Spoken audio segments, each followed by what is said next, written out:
Hi, this is Jim with Black Hills Deer Camp.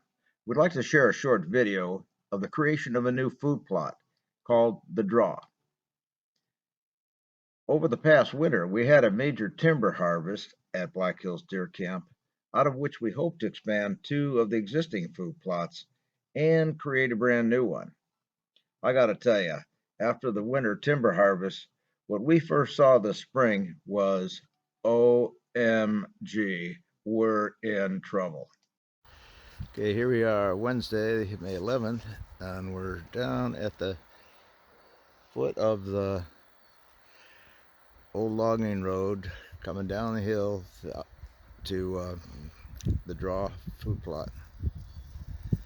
And we're just panning around here.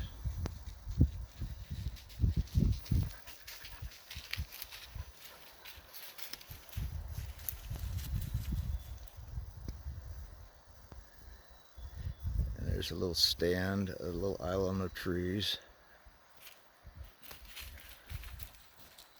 And I can't quite see back in there is the feeder.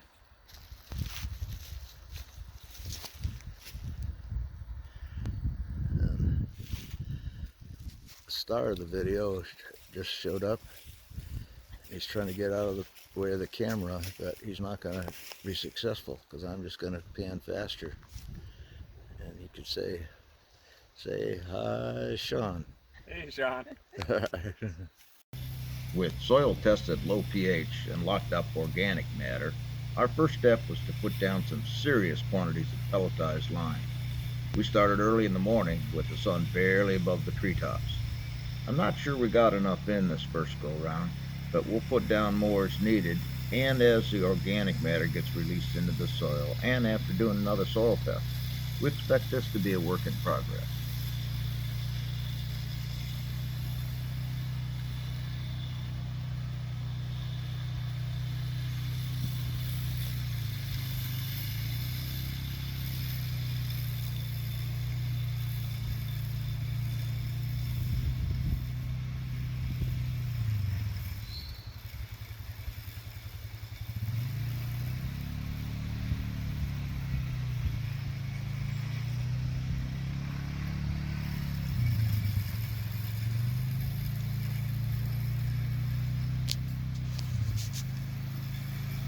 The hopper on the back of the quad only holds 2 bags of lime at one time, so there's a lot of stopping, reloading, and starting once again.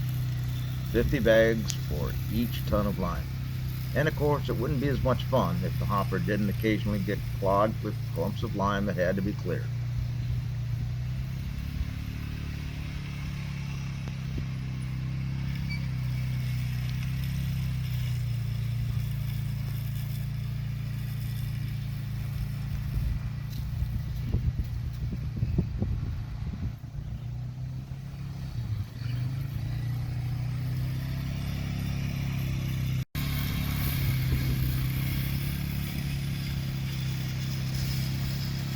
The next step in our process was spreading fertilizer in an amount appropriate for the quantity of lime we'd put down.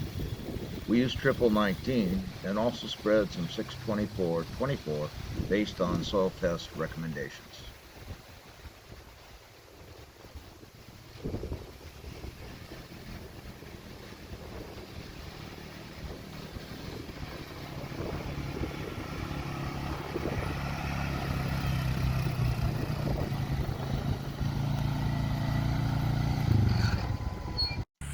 And as luck would have it, fertilizer bags are about 25% heavier than lime, so the hopper would only hold 1 bag at a time, which required the same drill of stopping and starting.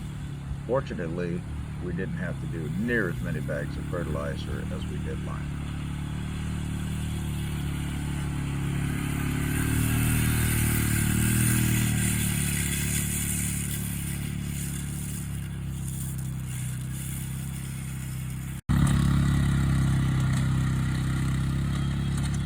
Then we disced it all in. We used the original 22-inch spread groundhog mats attached to our older quad we called Big Red. It took a while, but it got the job done.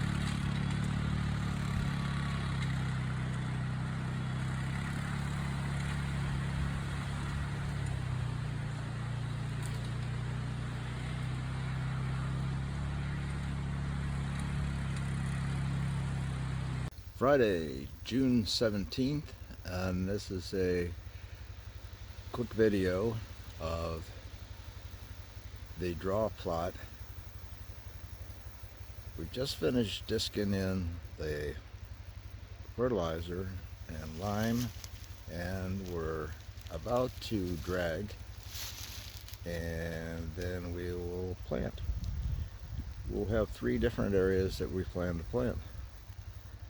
There'll be some domain incognito up along the berm nearest the ridge trail to provide a screen.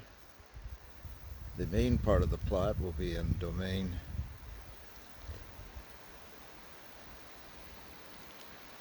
overhaul, and then in the old section of the draw, just coming into view now to the left near the corn feeder, we're going to put in some domain and no BS. And that's our story, and we are sticking to it. Next step, of course, was to try to smooth the seed bed out as much as possible. For this task, we used a harrow drag. As can be seen, there were still a lot of roots that could hang up in the drag. We figured that would just have to resolve in time, so we just flipped the drag over, and it didn't get hung up too badly. Every job needs a supervisor and security. Our boy Scout was up to the task. Well, sort of. There's my beautiful wife working her buns off, picking up every last stick and root in the plot before planting.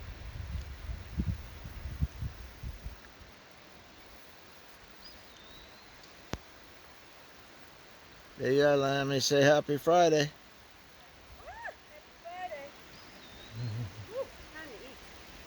All right, time for lunch. And we're going to be out planting the draw right after lunch, and then we'll roll it, and then we're done, and only one small one to go. We used 2 different spreaders for planting the seed. For the small screening strip, we used a hand spreader as the seed was all pretty much the same size. For the other 2 areas, we used a solo spreader. It was a bit of a learning curve as the blended seed products have small, medium, and large size seeds all combined. Getting the gate set just right so we didn't dump all the smaller seeds out at the get-go was our biggest concern.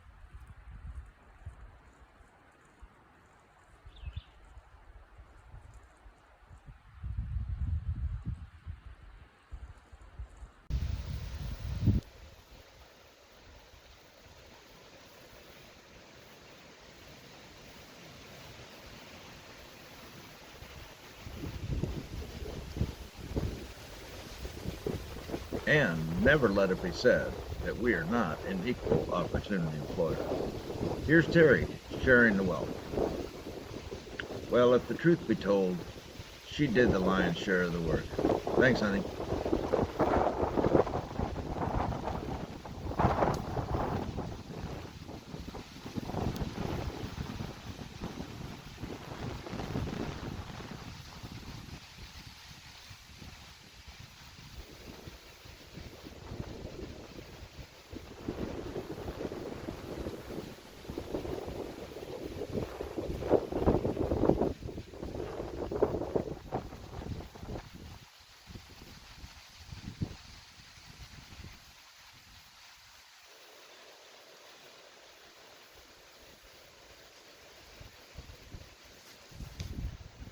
When seeding, we try to use a crisscross pattern to better ensure coverage.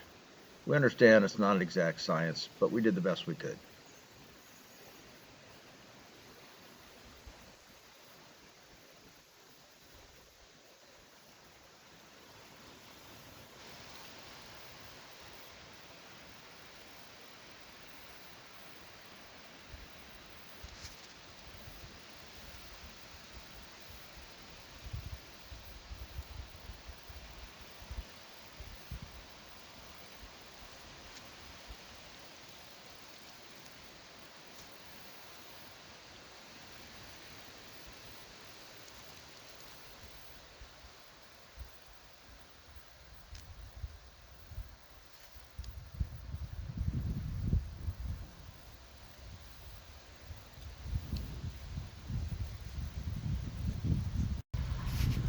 One of the final steps is to make sure there's good seed to soil contact.